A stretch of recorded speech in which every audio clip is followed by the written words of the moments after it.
Stop messing around, stop fooling around, stop delaying, stop procrastinating. Get up, get out, get it done. Everything is possible, nothing is a problem, and anything can be overcome.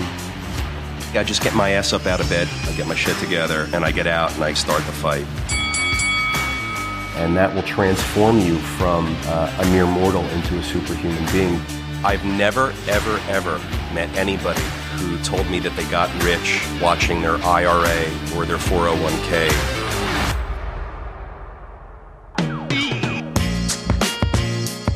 Happy Tuesday, Peter. Welcome back to Daily Cash Flow. How you doing?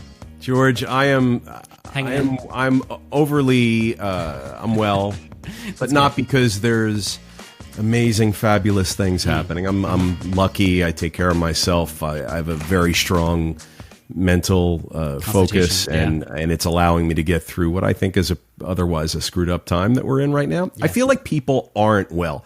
I feel like things in people are unstable. I feel like, when we say that there's higher highs and lower lows, I feel like the highs, there's lower highs and lower lows now. I feel like we're off the emotional, spiritual, economic, practical, logistical, educational peak that perhaps we were in when we didn't have similar stresses and problems and concerns a few years ago. I'm not saying COVID wasn't a concern. COVID was a concern. But once the COVID thing worked itself out and we could get back to a bit of a normal life as much as possible, whatever that means, it was pretty good for a year and a half, maybe because the system was flush with money and a lot of us didn't have small or large economic concerns or stresses. We felt relief. We got over the big one, COVID.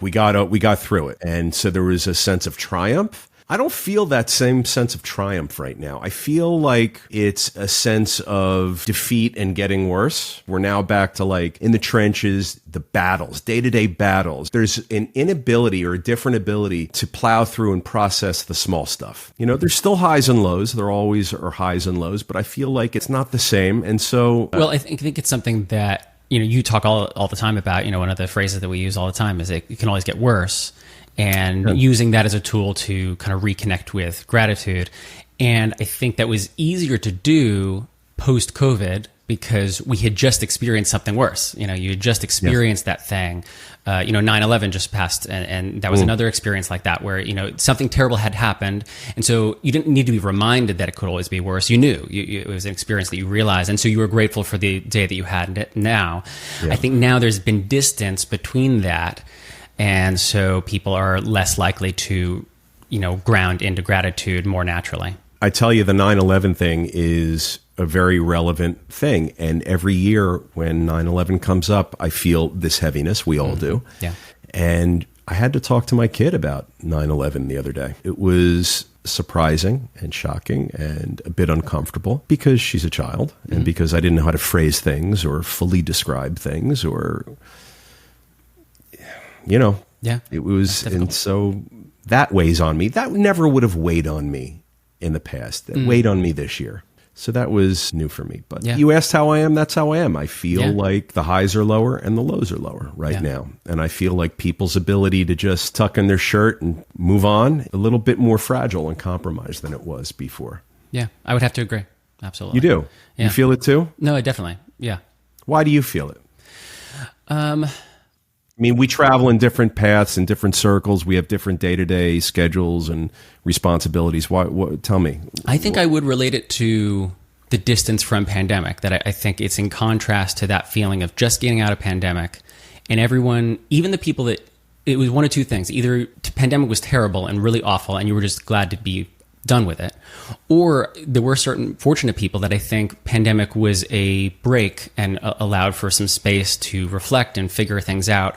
And so regardless of which side of that you fall on, I think we've forgotten either the terrible experience or the good experience, and we've just kind of gotten back into the grind and forgotten to root ourselves in kind of the reality of those things. I was listening to a podcast with Rami Youssef, who does that show Rami, and he said the Arabic word for human is to forget. I forget what the word is itself.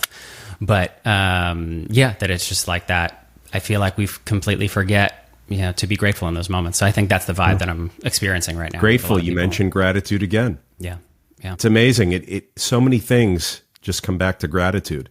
No matter how bad things get, just have gratitude that you have what you have. Health, wellness, food, shelter, all that stuff. Basic stuff, right? Yeah, this is actually kind of a perfect segue into the first thing that I want to talk about, which is the Serenity prayer. The Serenity prayer. Yeah. The Serenity, the good vibes. The good Serenity. vibes. Yeah, if people are in prayer, we can call it Serenity vibes, and all is well. But yeah, God grant me the serenity to accept the things I cannot change, courage to change the things I can, and wisdom to know the difference. You had mentioned to me a while back how this prayer could be applied to investing, and I always thought that was interesting. George, the Serenity prayer has been around for a long time. I love finding ways to apply old knowledge and wisdom to things that are relevant in my life. And so as an investor, I need help. I need guidance. I need a North Star. And the Serenity prayer for me is one of those things that became that. My advice to investors everywhere in times like this, because these are uncertain times. Remember, investors like certainty, and we value certainty. Right now, we don't have a lot of it. So it makes us a little nuts, probably. I mean, no, it makes me nuts. I have to remember that there's things I can't control. There's things that I can, and focus on the things that I can. And thankfully, I've got the ability to know the difference between what I can control and what I can't control. So for me, it's a really important guiding light for me. And I'm taking something that became well known, I think, in AA, the Serenity prayer. But for me to apply it to my business and my investing mindset, it's been very helpful. So I wish for everybody out there, know what you can control, know what you can't, focus on the things that you can control, and really understand the difference between the two, and develop the skill of knowing what you can and can't control. That's the main thing, man. Focus on what you can, take the appropriate action, leave the stuff behind that you can't control, and I think you'll do better in investing and in business and really everything in life, right? Can't we apply this to everything? If you're an athlete, apply it. If you're in business, apply it. An investor, use this stuff. If you're in a relationship, remember these words. Whatever it is that you're doing, remember that you can't control some things, you can control some things, but really you need to know the difference between the two, and you have to take the action. Pain plus reflection equals progress. It's a quote from Ray Dalio. I got this from you. How have you seen this play out in your own life? Oh, man. Pain plus reflection equals progress. The most important thing for me, move forward. Always be moving forward. Yeah. Always be progressing. If I'm not progressing, I'm dying. We've talked about that. You've heard me say that. The most important thing for me in business and in life is to move forward. We have triumphs and we have defeats. It's part of life. And when the defeats happen, you can't sit there and cry about it. And you can't sit there and be stuck and not move forward. You got to have your moment, take a day or two, whatever it takes, take it and move on. Make forward progress. Without the ability to move forward, you remain stuck in what happened in the past. No matter how long ago it was, that is the killer of life. It's the killer of happiness. It's the killer of ability. It's the killer of everything. You got to move forward. Don't be stuck in the past. Don't be stuck reflecting on what happened in the past. Learn from the past. Correct what happened in the past. You got to move forward. People around you need that. They need you to be strong. They need you to move forward. They need you to be reliable. You know, your friends, your family, they need you to be strong and reliable.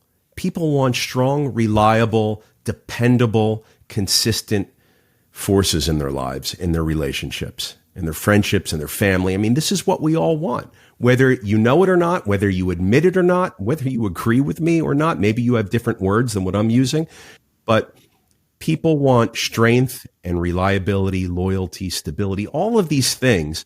None of that can be produced if you're stuck being upset about what happened 5 minutes ago, 5 days ago, 5 years ago, 50 years ago, whatever the case may be. You got to have a way to move on. You got to be able to move forward. You can't help your kids. You can't help your spouse. You can't help your family. You can't help your community, your churches, your institutions, your organizations, your classmates. You can't help anybody if you're stuck. You just mentioned the difference between getting stuck in the past, but also learning from the past. And that's something you've talked a lot about before, about using history effectively, and especially with investing. How do you gather historical information to inform your investment decisions? Like, how would you recommend people base things in history so that they can be successful in investment? like Mark Twain said, history doesn't repeat itself, but it often rhymes. So our job is to figure out the rhyming part. We hear people say all the time in business and investing that when the yield curve becomes inverted, there's going to be a recession in 90 days or something like that, right? And so our job in business is to look at the economic environment and then look back, see when today's chart looks really similar to a chart that's already occurred 1 or 2 or 3 times in the past, and then find out what the differences are and come up with a reasonable expectation of what's going to happen next based on what happened yesterday. Right. We're always looking at the data to say, oh, what's the price of oil? What's inflation? What's the 10-year treasury? What's LIBOR? What's the Fed funds rate? What's the geopolitical situation? Is there a war? Yes or no? Is it an election year? Yes or no? Like all of these inputs can be fed in to a chart and be analyzed. And you could come up with probabilities and statistics on what's going to happen tomorrow based on the input of today's data. When interest rates rise, banks can collapse. We see that when interest rates rise, housing can collapse. We're seeing that now with commercial office buildings. And, many of us feel that there's a big wall of defaults and foreclosures coming that haven't yet come in the commercial real estate world. And that's part of the cycle. Well, that part of the cycle hasn't happened yet, but the higher interest rates are certainly here. So the question then becomes, will the defaults start falling off of a cliff in great numbers sometime soon? Yep. I personally think yes. Now let's take the housing market. The housing market is unlike any time in the past that we've ever seen. Sure, we saw a housing market collapse in 2008, but that was for its own set of unique reasons. Why aren't we seeing a housing collapse right now? Because most of the mortgages that are out there on homes were written during 2019, 20, 21, and 22, when interest rates were very, very, very low. They're 30-year mortgages, they're 15-year mortgages. Yep. People are locked in. They're not going to sell their house. Yep. They're staying put right now. They made their moves over the past 3-4 years. They're staying put right now. That's why we don't see a lot of inventory. George, housing market's dictated by supply and demand. In history, there's typically like 1 million, 1.1 million, 1.2 million units of housing for sale in our country at any given time. Now we've got about 400,000. So there's very reduced inventory levels right now. People aren't selling. They're not selling because they don't want to give up their cheap mortgage. They're just going to stay put. They can't go out and buy something new at today's high price and get a mortgage with today's high mortgage rate. So they're going to stay put. It's a different scenario than the commercial markets. The commercial real estate markets have loans that mature every 5, 7, and 10 years. So loans that were taken out in 2018 and 19, they're coming due this year and next year. And they're going to have to replace that 3% money with 6.5% money. Currently it's 6.5%. If you can do it, great. If you can't, there's going to be a problem. Yeah. Waves of defaults coming, waves of foreclosures coming. You watch. It's starting with the big, high-profile trophy office buildings in the major MSA centers right now, and it's going to spread and expand to other asset classes, commercial asset classes that have loans that are expiring this year and next year. You wait and see. Money solves everything. So if the owners of those buildings have the money, they can buy down the new loan balance on a new mortgage and come out of it probably okay. But if they don't have capital, or if they don't have access to capital, they're going to be forced to either sell or refinance. They're going to sell at a much discounted rate than what they bought from, maybe even an amount less than what the debt is. And if they refinance, it's going to be a cash in, not a cash out refinance. They're going to have to come to the closing table with money. But it's starting there, and it's going to expand out to all the other commercial asset classes. I don't think the residential housing market is going to see it this time around. What enables me to conclude this is that I'm looking at data, right? You hear me comparing today's housing market to the housing market of 08, 09. Very different, right? There was a liquidity crisis then. We don't have a liquidity crisis now. You can get mortgages, you can get access to money. It's just more expensive. So we have a cost of capital issue, not an access to capital in the markets issue. In 2008, there was a wholesale failure of the banking system, of the insurance system. I mean, it was a major fracture that we haven't experienced before. A lot of that's been corrected. What we see now is just lack of inventory. There's no supply. So the lack of supply keeps housing prices high. And for those that are getting mortgages, they're going to get them. They're going to buy their home. And when rates come down, they'll refinance. But they're in their home. They're going to refinance at a lower rate. So it can only get better. If you've recently bought your home this year, it can only get better for you because housing prices, I feel, are going to remain stable, if not continue to accelerate higher. but you're going to be able to have a lower cost of capital in a couple of years. Everybody in my industry is saying stay alive until the end of 2025. I can't believe I just quoted that, but that's what you hear out there from a lot of people when they don't know what else to say. That's what they're saying. So, George, if you bought your house before the second half of 2022, you bought it when mortgage rates were at the historical lows, the lowest we've ever seen. Yeah. You're locked in. You paid a high price for the house, but you got a really cheap mortgage. Now people aren't going to now sell. They're not looking to take their profit if it appreciated a little bit. They want to keep that home because they don't have the ability to get a mortgage at 7 or 7.5 or 8% now. People that are getting in now are in, and they're going to hold until rates come down. Then they're going to refinance. The residential housing market and the commercial real estate markets are not the same. They don't move in tandem. Watch the offices. Watch the urban MSAs. There's going to be massive defaults. Look, you're seeing it every day now. If you read the tapes and the news, you're hearing about all sorts of high-profile trophy buildings and projects that are in foreclosure. Watch the banks as they have more non-performing loans, and they have to report that, especially during earnings seasons and reporting season for the public markets when they report the amount of defaults and non-performing loans that they have going into servicing. Watch what happens, because all of that data is going to accumulate. You're going to see that there's way more commercial defaults than there are residential defaults. And the reason I'm able to conclude that, once again, is because I'm looking back to the past when we had interest rates that spiked up and got higher. I'm looking back to the past to see what the relationship is with inflation, rates, supply and demand factors. Everything's about supply and demand. I'm looking to recreate today's economic data from historical economic data to give me some indication on which direction I need to go. That's what everybody needs to be doing. Compare today to yesterday. Yeah. Find the similarities in your world, in your business, in your markets. Find the similarities when they occurred before.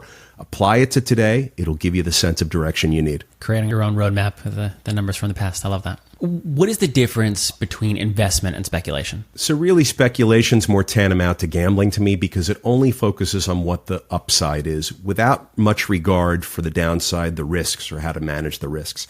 As an investor, as someone who's in business, I want to think about the whole picture. Right. I want to think about what can go right, but I also need to think about what can go wrong. Mm-hmm. And you need to think about those things too.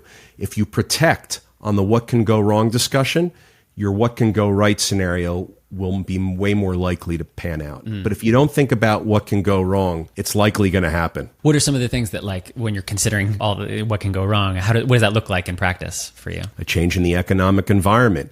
Interest rates, real simple one. We talk about it all the time. Yeah.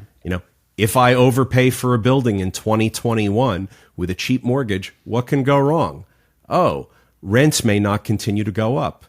Interest rates may skyrocket, and then leaving me in a position where my asset isn't worth the same as what I paid for it. If I open up a business and I don't perform my due diligence and I just open up in any old location, what can go wrong? I may not have the customer draw that I need. I may not have the foot traffic that I need.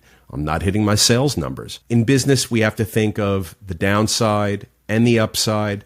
If you're an investor, if you're an entrepreneur, if you have a business, if you're in real estate, whatever it is, imagine the downside. Imagine all the things that can go wrong. You can't find employees. It's too expensive to hire employees at today's wage and labor rates. You can't find insurance. That's another one that's going on right now.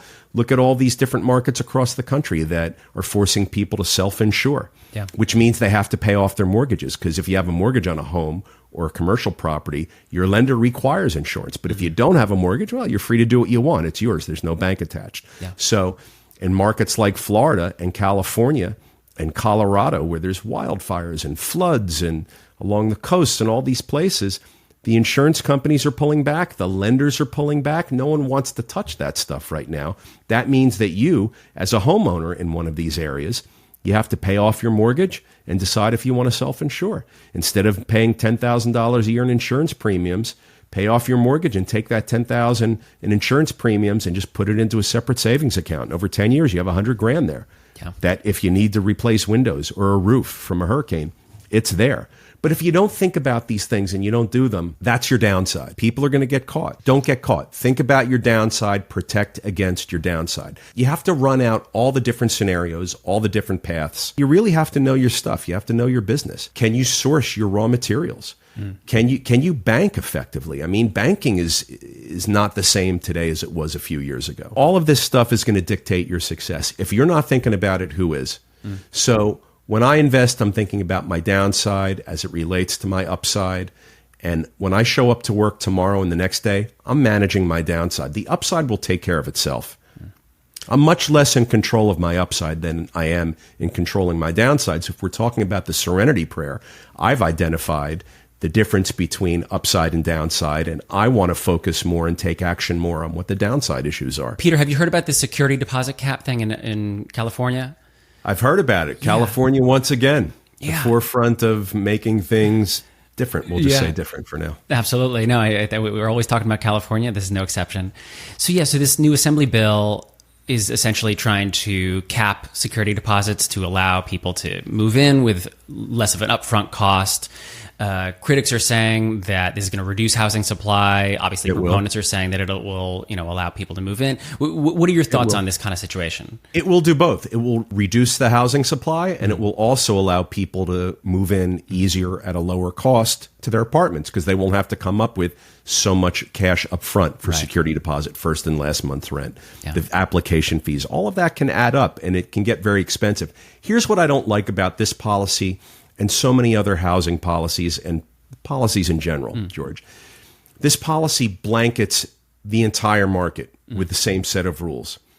And to me, it's completely inappropriate.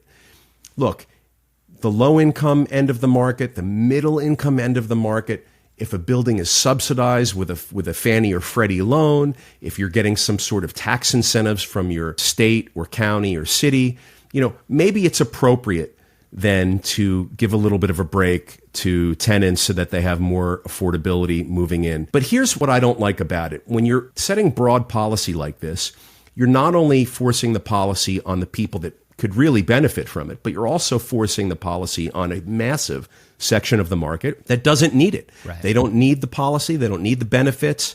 They're in an economic situation, a location, an area, like whatever the deal is, but they're not exposed to the risks or the issues that the policy is seeking to solve for. Right. So if I live in California and I rent a $15,000 or $10,000 or $25,000 a month house or apartment, should I be limited as to how much money I should pay to secure the lease contract? Because remember, in real estate, George, the leases are the contracts that govern the whole industry. Yeah. And so in any business, the value of the business is the strength and the value of those contracts. If I'm at the high end of the market in Los Angeles, and look, Los Angeles and other places in California are very expensive. They're very high end. I don't believe that the politicians are seeking to apply the policy to $10,000 and $20,000 and $30,000 a month housing situations, but this policy is going to get applied to them. Right. Yeah. And it's not right. Look, in real estate, we need the security deposit to mitigate against economic and physical loss of our asset. Economic, someone doesn't pay rent, or we have to spend money on lawyers to collect rent. And physical losses, damages, broken windows, damaged floors, all that stuff. Well, look, if I'm paying $20,000 a month, you can bet that that's a very expensive house or apartment that I'm living in. And the damages are going to be a lot. So I don't feel that California gets it right and that other places get it right when they blanket the entire market with a one-size-fits-all policy. Look, if you want to segment out certain buildings that receive subsidies, if you want to segment out certain buildings that receive state or local tax breaks, if you want to segment out those properties that are financed with government loans, that's a fair conversation. Other than that, you got to let the free market be a free market. Our second and last topic in California, the New York Times revealed that Flannery Associates, backed by a bunch of Silicon Valley billionaires, are... I love this story. Yeah, it's a wild story. Trying to build a new city in Solano County. So like the goal this is some Elon Musk-esque it is type very of much, thinking, yeah, where they're going to absolutely. buy just a whole area. They're going to buy a whole state. Yeah. And they bought it near an airstrip. Yeah. So there's going to be transportation, easy in, easy out. Well, right now for those with private jets, but that's not what it's for. There's an airstrip there. Obviously, that's an asset that can be accessed by anybody. We can direct commercial flights or whatever, so they won't be landlocked. But okay, I digress. Go ahead. So it's an 800 million parcel of land. They're trying to create it into this new city, but it's not zoned. It's not zoned for residential use.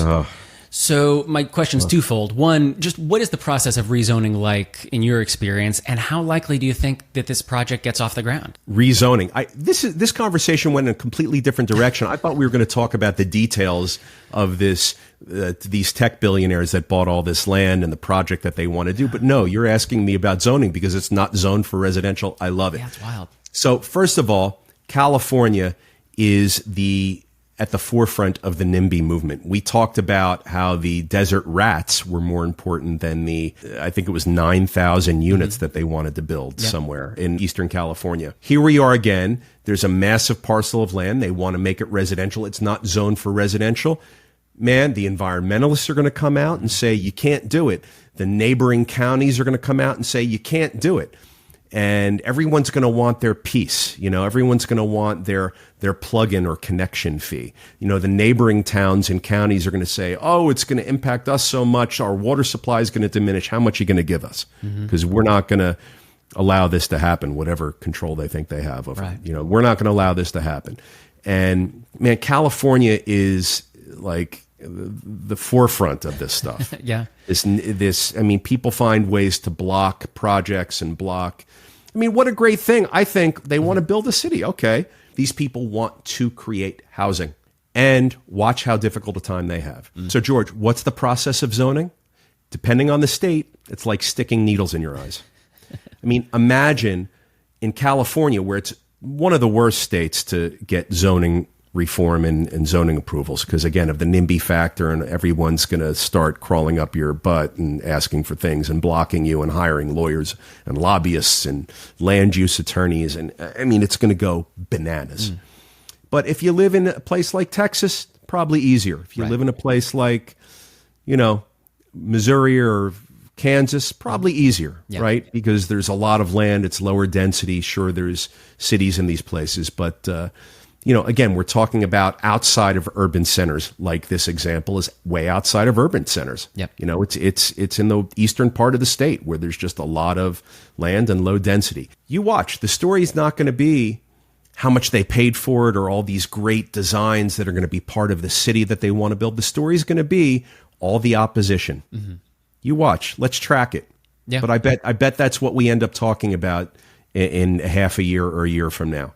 That they have delays and problems getting it off the ground because 30% of the people are in favor and 70% are not in favor, but they could be in favor if they just got X, Y, and Z out of it, or the desert rat people are going to come back out and reemerge here, and they're going to say you can't. You're going to kill the desert rat population. You watch. That's what's going to happen. Horrible. And it's a shame in California. Other places, maybe it would be easier. But, zoning today, we need a wholesale revamping of all of our zoning laws, all the states, all the counties, everywhere. It's already starting. It's already starting in New York City. It's starting in other places. We talked about it in Virginia. We talked about it in other places. That's what we need. The zoning rules that are on the books today are, in most cases, on the books from decades ago when they were first put into place, and they haven't changed. They haven't been updated. They haven't been revised to reflect today's needs and market conditions. And this seems to be a rare case where it's a pretty bipartisan issue that there's people on both sides of the political aisle that seem to be in favor of revamping these kinds of laws, because there is, but you watch how difficult it is in some of the I'm sure. Some of these states, California being the biggest and most high profile. It's going to be tough. I think just maybe a year or 8 months ago we spoke about the desert rats and the 9,000 units that are not going to get built. Totally. Yeah, I think that was I think less than 6 months ago, and we've talked about other things that are just like single unit areas that had difficulty rezoning. I can't imagine an entire city having to be rezoned. You watch. I'm going to give you the arguments right now. They're going to come out and say that it's too close to the fault line because Eastern California has the is it the San Andreas Fault that runs? So, yeah. Right. They're going to say it's too much. It's too close to the proximity of that. It's unsafe. Or they're going to say there's no water supply, and you're going to divert water supply to the major MSAs if you use it there. I don't know what they're going to say. They're going to say all that stuff. Yeah. Yeah. You know, we need the housing, let them build. And I'll tell you what, once they build a place like that, you use the phrase utopian society. I mean, I don't know what that means, but Right. I can imagine they want to create like this, like their own little world. Yeah. I mean, it's going to be great for some people, and they should have the choice to move there and participate in that if they so choose. Yeah. Right? That's what we want in our country. Free markets. We want options, choices. This is a big choice that's going to be hopefully available, and you watch the opposition to it. Get your popcorn, people. We'll watch. All right, that's what I got today, Peter. Anything else that you want to touch on, talk about before we head out? No, thank you. I appreciate this as always. Yeah, See thank you so next much. week. I'll see you next time.